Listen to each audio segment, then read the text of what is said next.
Doing live is just crazy, so just get ready for it. Shifting. All right. Okay, so let's do our live. Hey guys, it's Uncle Dallas. Welcome to the broadcast. Welcome to the show. Welcome to the life. Welcome to who we are. Those of you that are on our other outlets, if you can get to, if you can join us on Higher Talk. No, that's not what I wanted to say. But today we're going to talk about the same thing. Join us on youtube.com/Higher Talk. For anybody that is on these other platforms. If you're on another platform, try to join us over there and we will see you over there. Now, for those of you that are on my YouTube, welcome. Those are on TikTok, welcome. Those on Instagram, welcome. Everybody, welcome. We're about to do something deep. Get your notebook and notepad out. We're going to do part 2 of Take It By Force, part 2.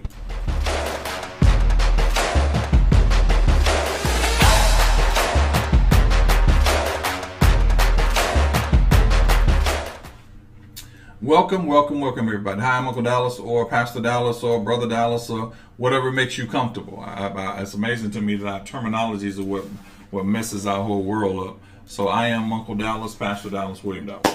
Today we're going to go deep into some things. Oh my God. If you have your notes, you should have your notes. If you have your notes, we're still dealing with the notes of the 3 different areas: the mental, the physical, mental limitation, physical limitations, and spiritual limitations. So if you have those things, be ready. We're about to go deep into those things. Go everybody that's on Instagram, go invite 10 people. Give me a thumbs up when you invite 10 people. This is what people are going to want to hear. I promise you. This is a promise. I am out of water. This is a promise. Go get some water. Don't move.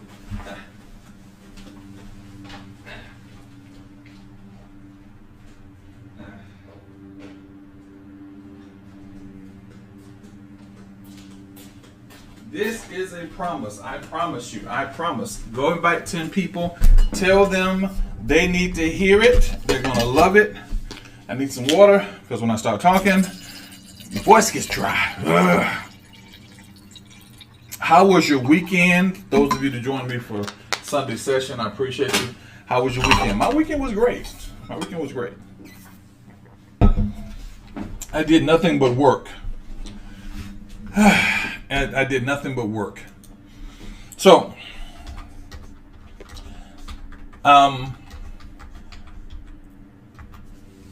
when you look at these passages, I need you to write them down. Told you. So I need you to write them down because I need you to go back and study them. If you're not going over the shows over and over and over again, then you need to. Apostle Van Zandt was talking about that. How she goes over and she gets revelations out of different things every time she says something or every time she reads something. So let's start with Proverbs 23:7. Where is the new Bible? Right here. Proverbs 23:7. Proverbs 23:7. Yes, ladies and gentlemen, he's using his new Bible.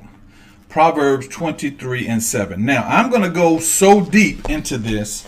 A lot of you, I'm not. If I lose you, please let me know because I'm not trying to lose you, but I want you to understand something.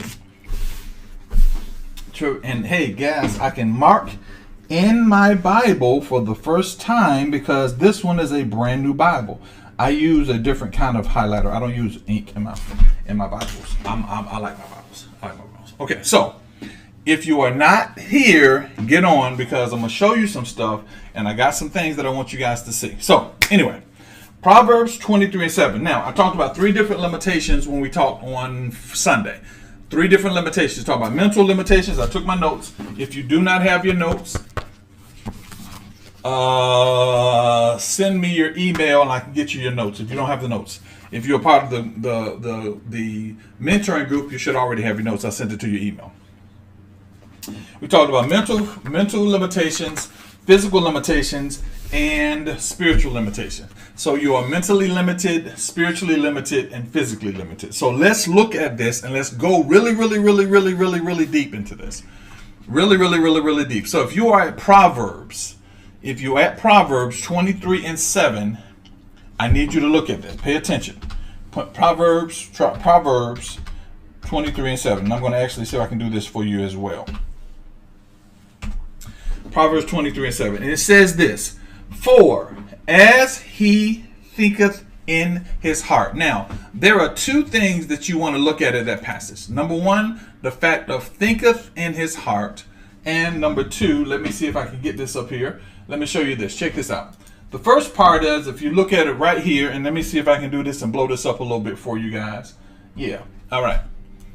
Yeah. All right. So the first part is thinketh in his heart. You see this part right here? He said, for he as he thinketh in his heart. Now, here's what's interesting. That touches two different things. That touches the mindset and the being. It touches the mindset and the being. Now, let's see what thinketh means here. It touches the mindset and the being. It is a verb. It is an action. So it means a continual process. Whenever you see a verb and it's a continual action, it says to split open, reason out, calculate, reckon, estimate. As a man splits open it up, reasons it out, calculates in his mind, in his heart, as he does that. Now, this is what that says. Back to the scripture, as he thinketh. So he opens up, reasons. He values what is taking place. Now, everybody that's on my live sees that. He values what is taking place. So, now, what I want you to understand, as a man, for as he thinks, that means he breaks it down to the 10th degree. He really digs into this thing. As he thinketh in his heart. Now, that means he opens up something and he pours it into his heart. Now, in this particular point of heart, let's look at it. Let's take a look at it. In this particular place of heart, he says in his soul, his self, his life, his creation, his creative, his appetite, his mind, his soul, his being, the desires and emotions. He says, as a man thinketh in the being of who he is, and his self, in his self-control, in the whole thing. As a man thinketh in those things, so is he. As a man thinketh in those things, so is he. Yes, I have great stuff, guys. I really have great. Once I get the whole team here, I wanted to do it. So as a man thinketh in his being. Now, here's what I want you to understand. Here's where this gets crazy. I'm going to take my little shoes off. Here's where this gets crazy. So according to this passage, now, this is an external of those. Now, this is not one of those people. Everybody that's coming in here, I want you to understand. YouTube channel is Higher Talk. YouTube/Higher Talk.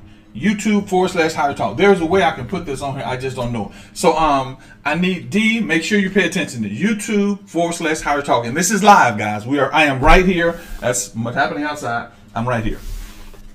So now, according to Old Covenant, he said, as a man thinketh, he said, for as he meant he is as he thinketh in his heart, so is he. As he thinketh in his heart, so is he. Now, I want you to understand something that most of us have learned, but we need to really pay attention to it. When this passage says, as he thinketh in his heart, he is going deeper than your consistency of repeating something over and over and over again. He's going deeper than that. He's going deeper than that. Now pay attention. Now he said, as a man thinketh in what? Check this out.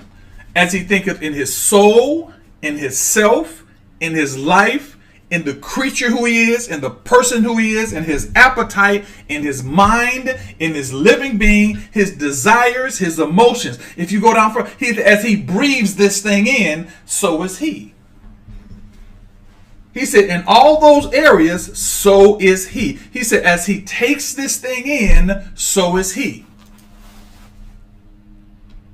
He's saying to you that you can bring manifestation to anything you need to bring manifestation to, but these are the battles that you're going to deal with. Your soul, yourself, your life, your creation. You've been created, let me put this down. You've been created in such a way that what it's saying to you is you have to have that thing engraved into your being.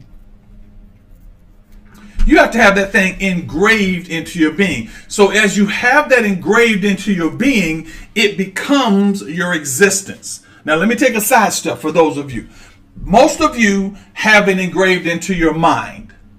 I need y'all to hear this. Most of you are engraved into your mind. And let me just say, not most of you, most of us. We have it engraved into our minds. But here's the thing that we have a problem with. We don't believe the Spirit of God can do it. So a part of my being, my soul, is still questioning, is it able, can it happen? So this is what testimony is about. This is why I tell you all the things that God does for me. Not because I'm trying to tell you that I'm better than you, because I am dealing with challenges and battles just like everybody else is. But I want you to understand that these things are possible. God can possibly do these things. So that means he can raise the dead. He can heal you. He can bless you with finances. He can give you a great relationship. He can give you a new job. He can do these things. But your being has to be established in this thing. Now, here's the thing that you have to understand. In the Old Testament, they had to utilize actions to promote their belief system. So when you believed God, you had to walk on water. You had to bathe in the mud. You had to see that. You had to do a whole bunch of things because your belief system was based on actions. That is not so in today's belief system. Now, I'm going to take you deep. I'm telling you guys, I don't care if it's your relationship. I don't care what it is. If you pay attention today in part 2 of this, you're going to be able to take back those things that were taken from you by force. You don't know it was done by force because it was done by niceness. You should watch a movie when I think it's the Civil War with Marvel. And in Civil War, he says, when we tried to take back their freedoms, they would fight. But if we made them believe that they needed us to be free, they would give their freedoms over easily. Right now, you've been giving your freedoms over easily. You were allowed to give those freedoms over because somebody told you that if you don't, the devil's going to get you. If you don't, sin's going to get you. Demons are going to get you. They created a boogeyman, and once they created a boogeyman, you willfully gave over. Okay, I can't handle the boogeyman, so here, you handle it and tell me what to do.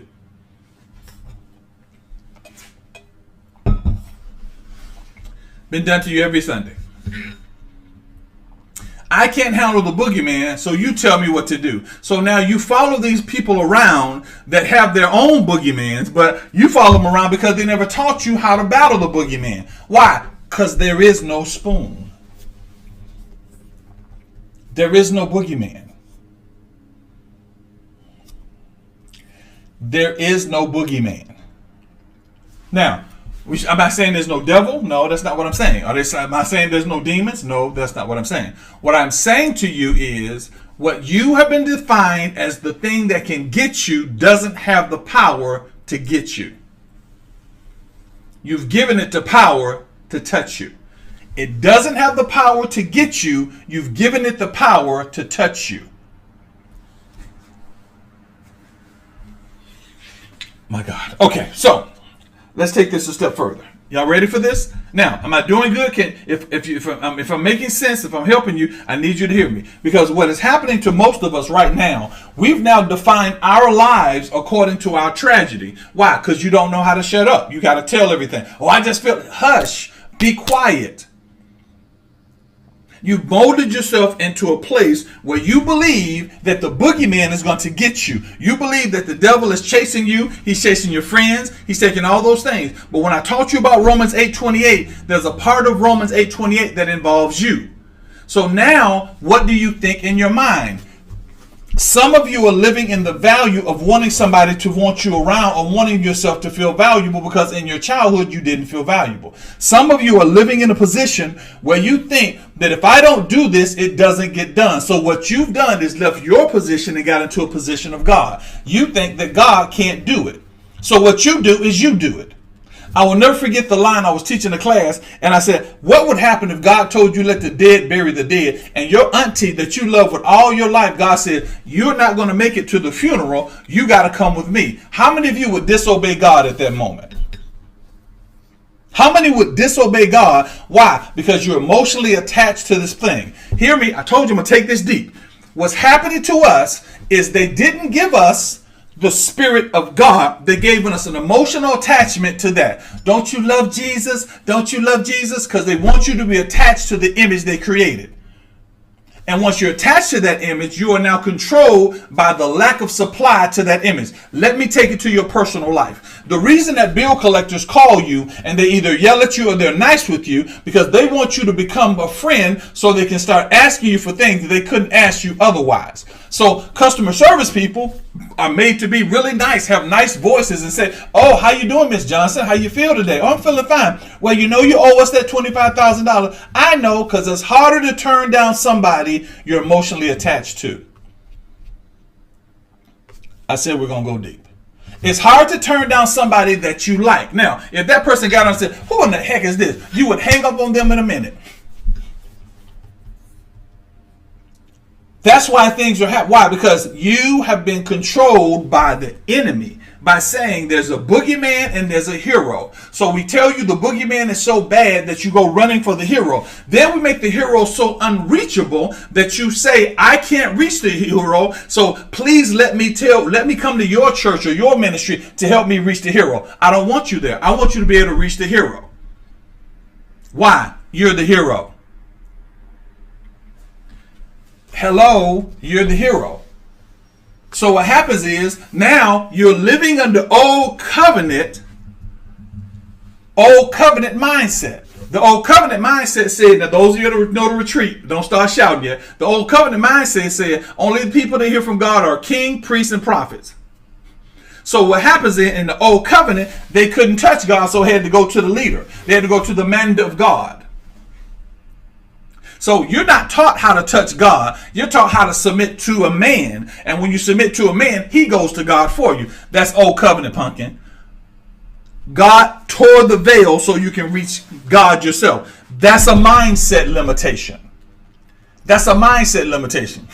The reason you live under the things that you live, my God, I just don't know why I want to go like this. The reason you live under things that you live under is because they've set that mindset and they've moved it to the world. So now what's happening to you in the world, you can't heal unless you go to a doctor. You can't know the law unless you go to a lawyer. You can't do anything unless you go to the hero. You got to go to get Superman.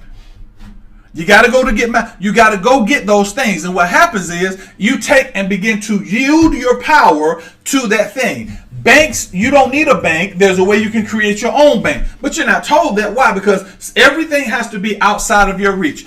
Every person on here right now that is watching me on these different places, you can do brain surgery. Right now. Why? You have the mental capabilities and the mental skills to do everything that everybody else does. So as a man thinketh. So there has been an out and out attack against you to take your mindset to a point that you can be controlled. You're being controlled. Yeah. Nobody tells you that you can pray for yourself. Nobody tells you that even if you don't pray for yourself, you can begin to use herbs and different options to help you get healed. And my pastor himself said this. He said this out of his own mouth, and I have said it myself. Didn't God bless the doctors with the ability to create drugs for the people? And I have said yes for years. And today and yesterday I said no, he did not. He created doctors that would come up with natural remedies that would not affect your body so that you could live. What happened was that thing was perverted. So now someone took over the system and used those things so that it would prosper them. God created people that know the body and can give you herbs and things for the body. Drugs were not created for the body. Drugs were created for man. But I got to get your mind in it. and I'm not going to say this because I know they'll cut me off of every prophet. I'm on TikTok, I'm on Instagram, I'm on YouTube. They'll cut me off. If I told you that there is a cure for cancer, then you talk about a lot of hospitals around the world that are sitting there showing TV of children getting cancer instead of going, we got the cure, let's heal the children. No, we want to use the children so we can market. They got your mind, baby. They got your mind. Now let's get out of their world because that's their world. Let's get into your spiritual world. As you thinketh in your being. See, most of us think in our mind, but we don't think in our being. Most of us think in our thought process, we don't think in our being. See, when I say healing, healing is not just your thought process. Healing is who I am. I walk healing. I talk healing. I think healing. I eat healing. Healing is who I am. And when you get past healing and start talking about regeneration, that's going to really mess your world up because I think it. I move. My wife says every day, we never run out of money. It gets low. Please believe me. It gets low. Got low recently. But we do not stop saying that because we're going to live that level. Our being is going to think that level. Our atmosphere is going to think that level. Those of you that have actually been in our house, you know how peaceful it is in here. Why? Because we don't fight things because we've defeated them.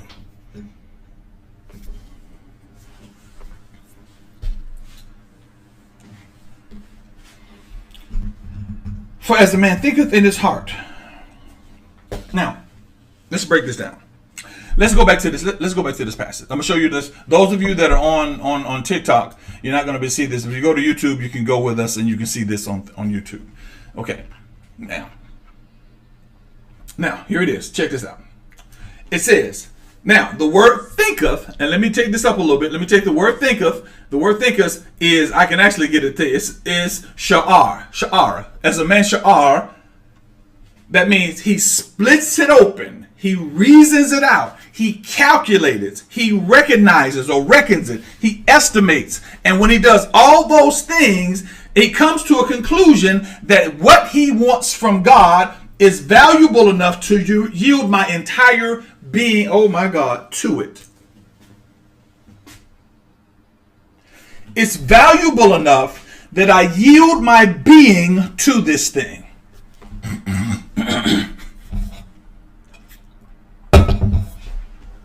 He said, I split it open. I reason it out. I calculate it.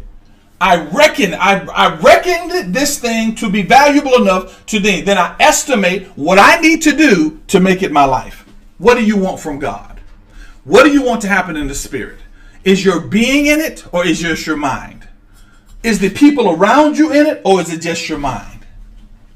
Some of you are being shipwrecked by family. Hear me very closely. Hear me in the spirit. Some of you are being shipwrecked by family. Some of you know you need to be moving away from the family. Some of you know you need to be in other places. Some of you know you need to not even be around them. But you are shipwrecked because you valued family higher than you value God. Do that mean not to respect mom and daddy? No. What that means is this. What God tells you and that thing that's in your being is more important than your ability to make people happy.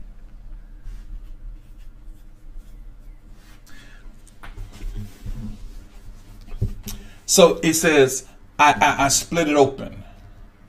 So let's take this thing down to the degree. Let me show you guys something. Those of you that are on the Zoom, let me show you guys something. Okay, check this out. Yeah, there are three major atmospheres that you guys are going to deal with: that spiritual atmosphere, the creative atmosphere, and the reality atmosphere. The spiritual atmosphere, y'all want to screenshot that? Go ahead and screenshot it or save it. You go watch the Zoom, and this is the system by which it works. Okay, y'all see that? Y'all see that? Okay. Now, I have a way, and I might even do that tomorrow tomorrow. I have a way to go through this thing and make this thing that. So there's the spiritual atmosphere, there's the creative atmosphere, and then there's the reality atmosphere, or atmosphere of reality. So the spiritual atmosphere is set on a number of different things, and I'm just going to say them. I'll write them down a little bit later. The spiritual atmosphere is dictated by thinking. Thinking. Okay? So as a man thinketh. So as a man thinketh.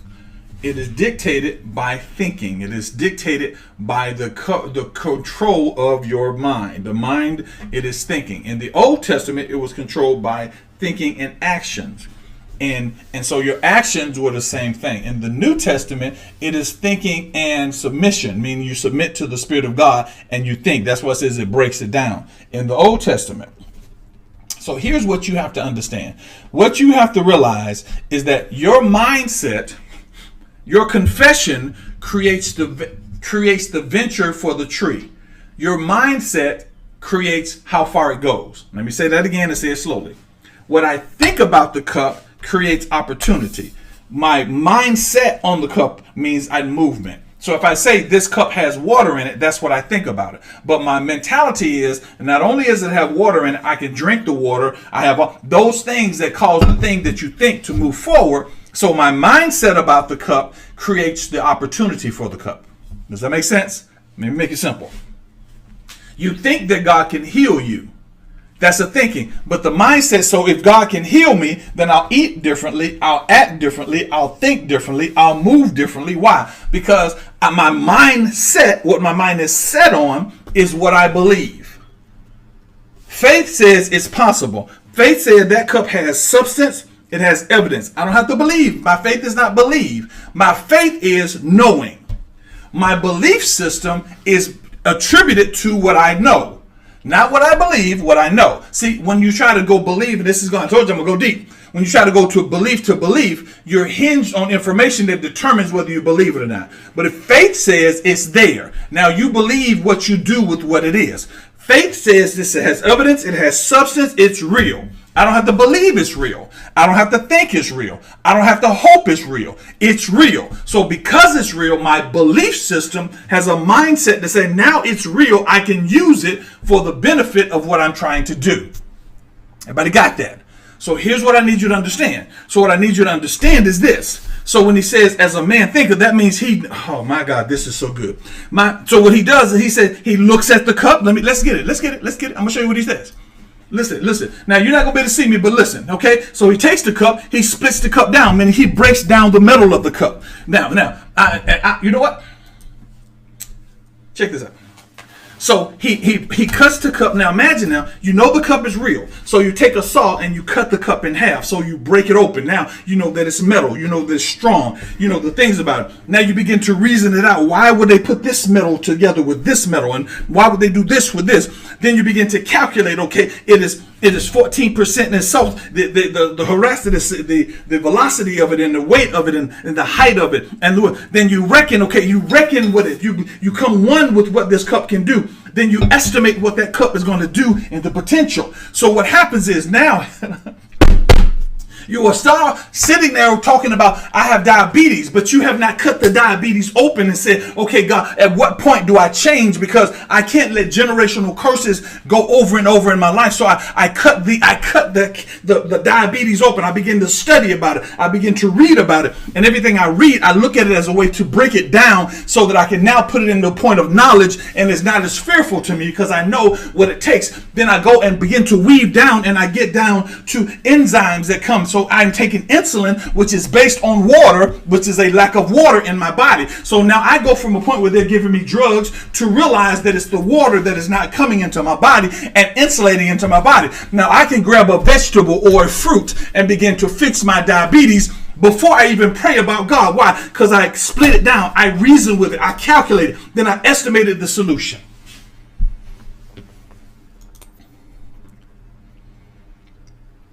See, it's okay for God to supernaturally move in things, but he's given you this mind. You see, it's the mind limitation. He's given you this mind to say, hey, if you break this thing down, you begin to realize what you're dealing with. You're dealing with a monster, but no, baby, it wasn't a monster. So they call us and we begin to scuba dive, for those of you that know that.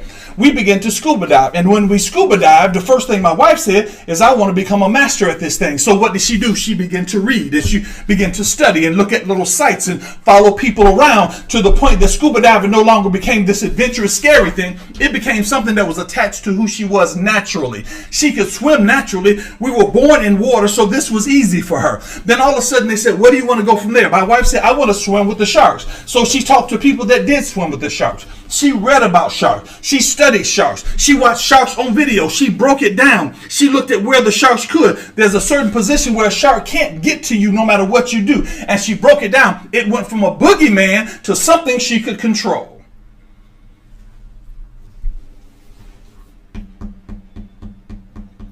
Oh, baby, it gets better. You don't have money. You got to break it down. You got to reason with it. You got to figure out how money moves in this system, how it happens and what takes place in the money. And so what you do is you begin to break down what money looks like and what's the difference in leverage and loans, and how do you put yourself in a position where there are places you don't need money and you do need money, and you begin to study that thing. And all of a sudden money is not a scary thing. Money is a natural process of your movement, because you realize that what you consider capital or what you consider as currency is not really money, it's leverage. Oh, it gets better. It gets better. I feel good today. It's Monday. Had my vacation. Birthday was good. So what's wrong with my husband? What's wrong with my wife? Bruh, shut up. Don't talk. You're talking too much, honey. You're talking too much, bruh. Y'all doing a whole bunch of talking because you're now living in opinion over opinion. So you got the good and the bad. So now you got the devil and the angel in your two shoulders talking to you. Quiet your mouth. Shut up. Don't say nothing. All of a sudden, break it down. What does it look like to take a husband? What does it look like in submission? What does it look like to live and coexist with a person? What does it look like to be a husband? What is the word saying? What is the Bible saying? All these different things.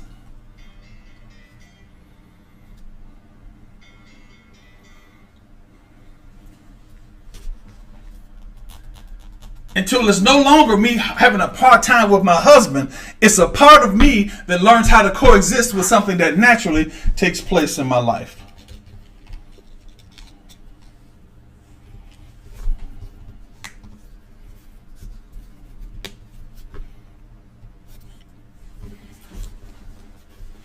As a man thinketh in his heart, so is he.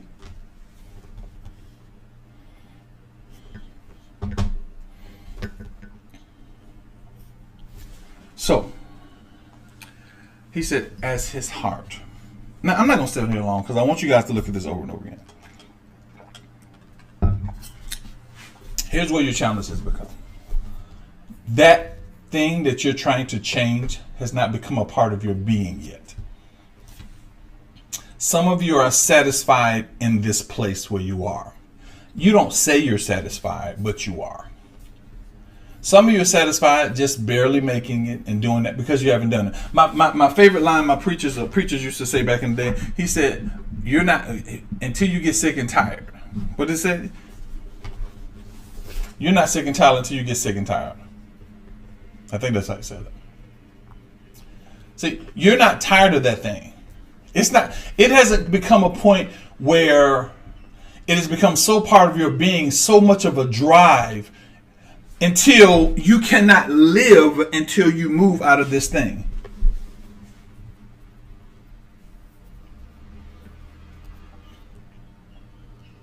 We jump to the New Testament. The New Testament says, study to show yourself approved, a workman, not ashamed, rightly dividing the word of truth.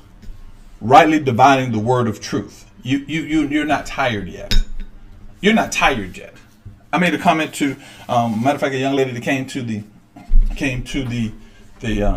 retreat, and we were talking on last night, and I said to her, I had to get to the point that nothing was more important to me than God. So you have to stop calling me. And I did for a whole month. Y'all try this. Let me see how many of y'all can actually do this. Follow me, especially my preachers. How many of you for the next month, whenever somebody says, hey, Pastor Dallas, and no, my name is William, how many of y'all can do that? How many are you not so emotional? Well, no, God, how many can do that? How many of you can go to a point when your husband says, well, I'm right, and you look at your husband and go, yeah, you're right? How many of you can break that's bond that is trying to make you be something and not be according to what God. How many of you can break the thing, and every time someone says something about, well, I know you're just getting old. Nope, I'm not getting old. Now, how many of you can deny the self-gratification of somebody feeling sorry for you and saying, you know what? God's got me.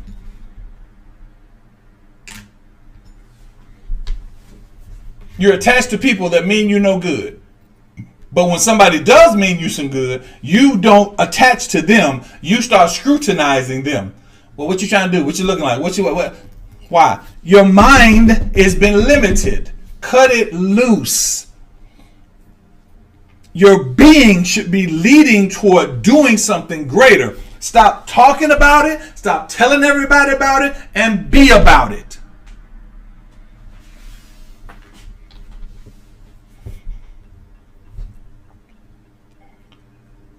I like that. Levette said, you never change until the pain of the same. The pain stays the same is greater than the pain to change.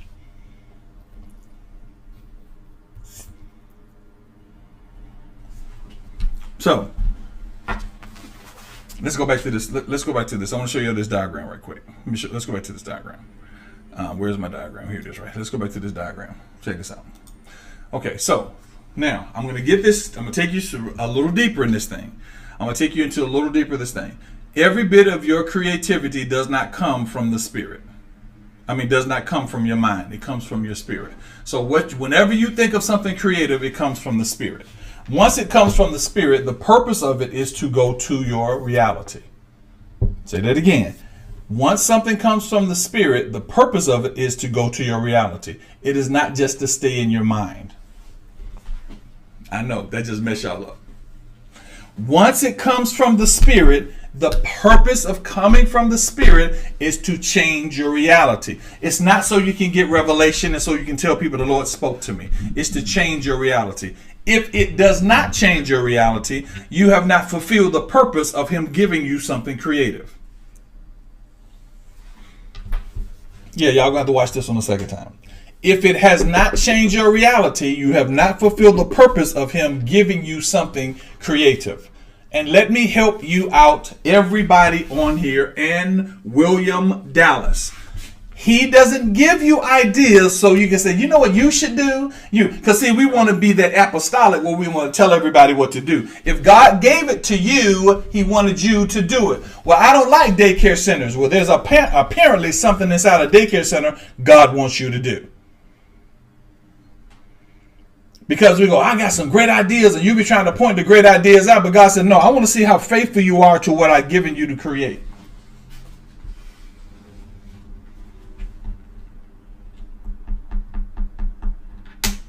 Yes, ma'am. That's how it works. How faithful are you to that creative process? Your mind is supposed to be set to take those things and to change your reality, not to change the reality of your friends. Let me help you out with that. One of the challenges, and I watch this with Christians more than anybody else, one of the challenges I have with my Christian family is you are so busy trying to be God to everybody else that you're not being changed to yourself. You're so busy trying to be God to everybody else, you're not being changed to yourself. I just lost a couple of y'all. Because some of us are not mature enough to handle that. Some of you have lost a lot in your life because you try to take care of everybody else. And then here's your favorite thing. Once you try to take care of them and they don't receive what you tried to do for them, now you mad at them, you complaining when you weren't supposed to be there in the first place. But because you felt like you were the godly enough and you were the spiritual enough or you're the pastor enough that you went into that situation and you begin to say, oh yeah, I'm going to do this and I'm going to do this and I'm going to do this for them. And they don't want you to do that. God doesn't want you to do it. But you feel some type of gratification. Why? Because it's my best friend. It's my family. It's my cousin. It's Pookie. It's Ray Ray. It's Foot. And he separates you from that by saying, what I say do, you go do. If I don't say do it, don't do it. Because you have established your own righteousness. I'll never forget, my wife and I tried to take two people on vacation. She got this deal where it was like really cheap to go on this vacation, and everybody was going. She goes, "We'll pay for it. We will pay for your vacation." We're talking about like $250. Everybody gave us their own righteousness. Everybody gave us everything that they will do. Everybody. We ended up going by ourselves. I know some of y'all go, "You didn't call me. You didn't call me. You didn't call me." Because your mind has been controlled by your righteousness. You can't let go. And I can stay on mine all day. So he says he breaks it down. So anything you want God to do, break it down. Once you break it down, then God will give you what you need to do. I walk in love all the time. All the time. I love everybody. Matter of fact, I probably love them too much. But if God says don't go, you don't go. If God says don't be there, you're not there. Why? Because what you have to understand, the part of us that has to happen when it comes to so as a man thinketh, is not the consistency of your thought process. It's the fact of what you've done to allow it into your being. This is why Matthew says, as a man thinketh, as a man thinketh in his heart, so as a man from the abundance of the heart, the mouth speaks. Then it says, if you want to make the tree good, make the tree good. You want to make the tree evil, let's make the tree evil. Can I go? And I'm going to look at everybody. I'm going to say this before. Can I go just a little bit deeper? Let me look at this. I'm waiting. Can I go a little bit deeper? Just a little bit deeper. Just a little bit deeper. All right? Give me yeses and I'm going. If you don't, I'm going to keep on moving. Just a little bit deeper. So, here's what I need you to do. Let me check my yeses. Okay, everybody that can type, I want you to type.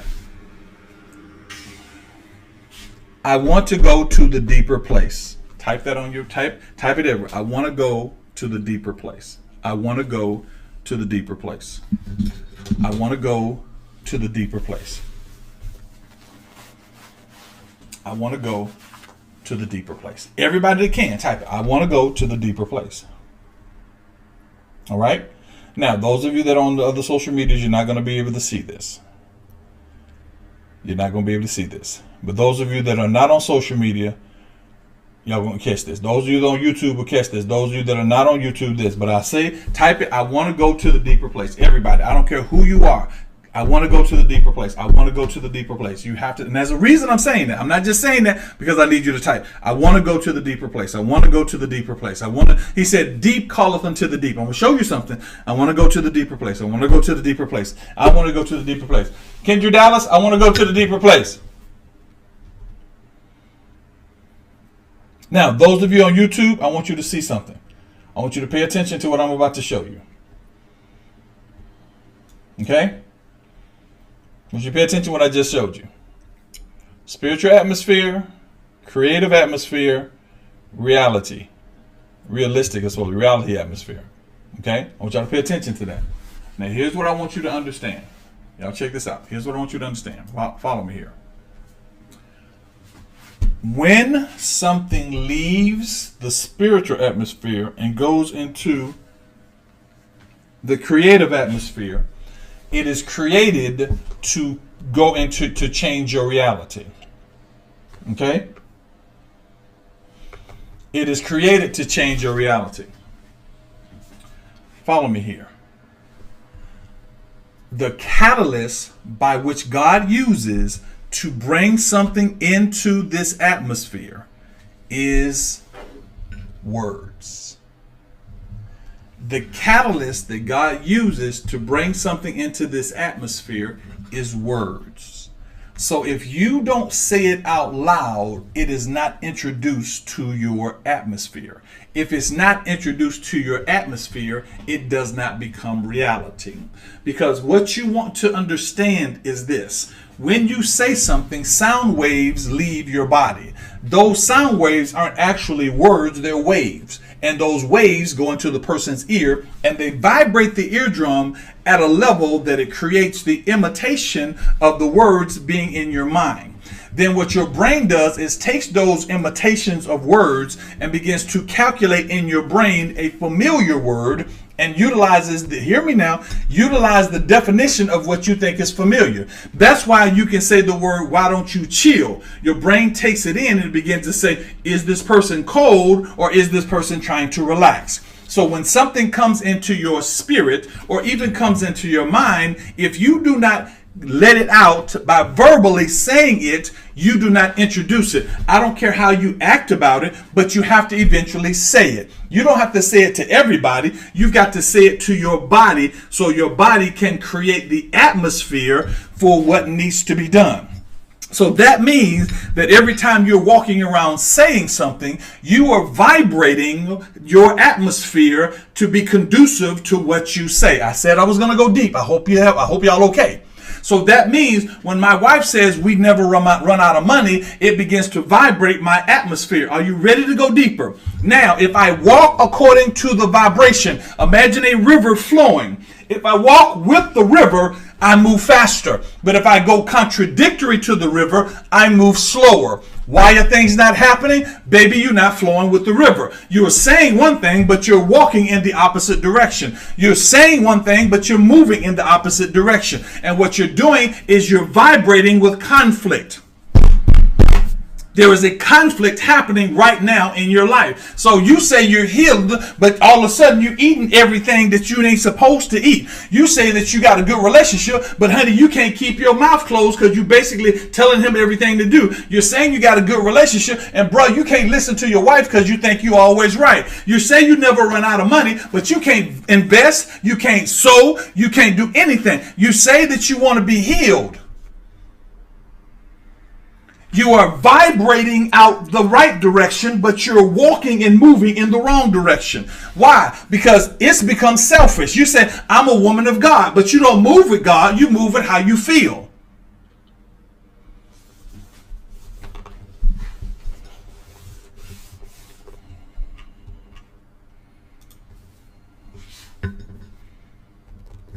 I need y'all to understand me.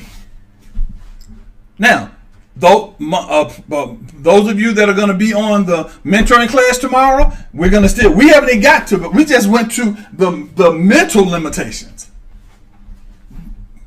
We haven't even got to the physical limitations yet. And let me touch on physical limitations. Physical limitations are the points where you won't walk against what the enemy has done to you. Hopefully you got your notes. Y'all can look at that. Right now, there are 3 things I'm supposed to release. And every time I release them, I get afraid. Yes, me. I get afraid. If you look at my TikTok today, I just released something. It took me 2 days to release that. I released it. At the moment I released it, 7,000 people liked it. I don't even know where it's at now. 7,000 people liked it. This is what I love about my setup here. I got this really great setup, guys. I told you I just need somebody to kind of come in and go ahead and put me in the position where they can see it and they can help me out with it. But yeah. And so what happens is my fear to do it meant that I did not understand what was actually taking place. I did not understand what was actually taking place. Okay? So, check it out. Everybody watching, those of you that are on TikTok, those of you on Instagram, you're going to see it. Now, so, this is a TikTok. Y'all see that? I see that right there? I released that this morning. Already 10,000 people have hit it. I released that this morning. This morning.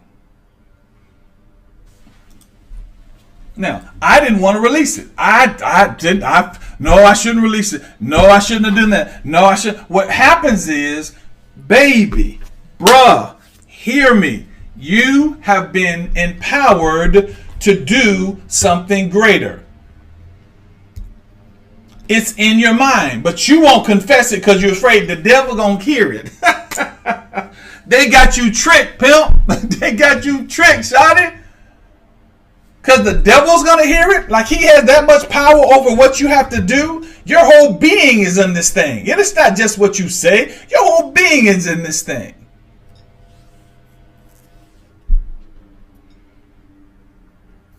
But you got to get past the mental block. There's no such thing as a boogeyman. Is there an enemy? Yes, he is.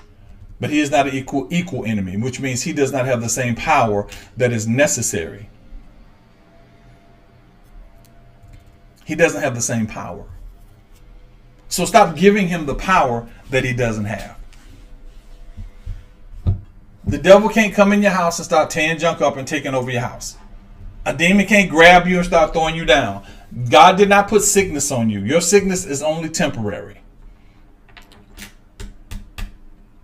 Your relationship is because you've not figured out how to make it work. That's all it is. Your finances, you are not taking advantage of all the things that God has given you to leverage more money. You're holding on to stuff. Why haven't you moved around? Why is things going on? Because you have not let go. You say you let go, but you ain't let go. You have not let go. You're afraid to let go. You're afraid something will fall if you let go. You're afraid something will lack if you let go.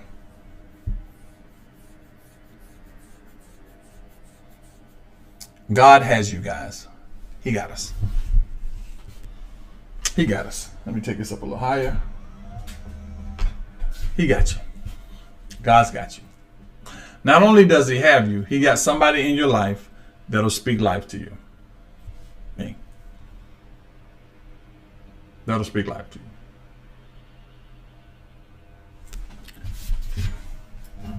You're not supposed to be rich, you're supposed to be wealthy. You're supposed to be wealthy. That means you're supposed to have leverage. But that's what it is. That's part 2 of Take It by Force. That's part 2. Did you learn something? I hope you got something out of it. I hope it helps you. Hope it benefits you. Hope it made you feel better about whatever you're dealing with right now in your life. All right? I am going to go and do whatever I'm supposed to be doing for the rest of the day. If you have questions, you know where to go. Meet me on Instagram or on TikTok and you can answer questions. All right? I love you guys. I appreciate you. Thank you guys for that. If you are not a part of this, make sure you subscribe. Make sure you hit the bell so that you can be here. On Tuesday, I will be we will be doing our mentoring class, and we're going to go to the next level of this. So we're going to stay on this. This has really been a blessing to me. We're going to stay on the next level of this. So for those of you that are not a part of the mentoring class, if you'd like to be a part of the mentoring class, one of the links on my bio should give you a way to be a part of it. And then we'll go in there. One of the links down there. Yep. One of the links down there. All right. Thank you very much for all your help. Thank you very much for everybody who you are. My name is William Dallas. I'm Uncle Dallas. I'm Pastor Dallas. And ladies and gentlemen, you've just been taken to a higher standard. Peace.